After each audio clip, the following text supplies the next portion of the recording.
എൻ്റെ വേദന ദൈവം അറിയുന്നില്ല, എൻ്റെ പ്രാർത്ഥന ദൈവം കേൾക്കുന്നില്ല, ദൈവത്തിന് എന്നെ കണ്ടുകൂടാ എന്ന് നമ്മൾ ചിന്തിക്കുന്നുണ്ടോ?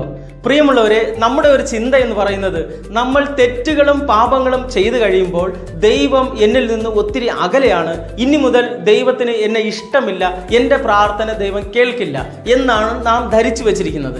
എന്നാൽ പ്രിയമുള്ളവരെ, ദൈവത്തിൻ്റെ സ്വഭാവം അതല്ല. നമ്മൾ എത്ര വലിയ പാപികളാണെങ്കിലും പാപം ചെയ്തവരാണെങ്കിലും ദൈവത്തിന് നമ്മെ ഒത്തിരി ഇഷ്ടമാണ്.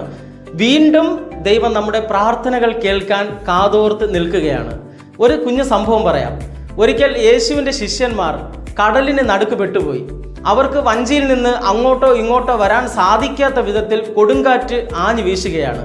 എന്നാൽ യേശു വഞ്ചിയിലില്ല, യേശു കരയിലാണ്.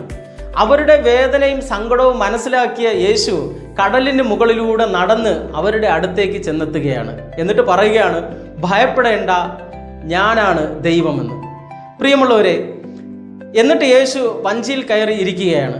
ആ സമയം കടൽ ശാന്തമായി, കാറ്റ് ശാന്തമായി. ഇത് തന്നെയാണ് പ്രിയമുള്ളവരെ നമ്മുടെ ജീവിതത്തിലും ദൈവം പ്രവർത്തിക്കുന്ന രീതി.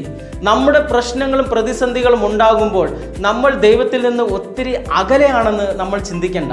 നമ്മൾ വിളിച്ചാൽ ഉടനെ യേശു കടലിന് മുകളിലൂടെ നടന്നു വന്നതുപോലെ നമ്മുടെ ജീവിതത്തിലും ദൈവം ഓടി വരും. നമ്മുടെ ജീവിതം എത്രമാത്രം കൊടുങ്കാറ്റ് വീശുന്നത് പോലെ വീശുന്ന ഒരു സാഹചര്യത്തിലൂടെയാണ് കടന്നു പോകുന്നത് എങ്കിലും യേശു നമ്മുടെ പ്രശ്നത്തിൻ്റെ നടുകിൽ വന്ന് ഇരുന്ന് കഴിഞ്ഞാൽ ആ പ്രശ്നം ശാന്തമായി തീരും.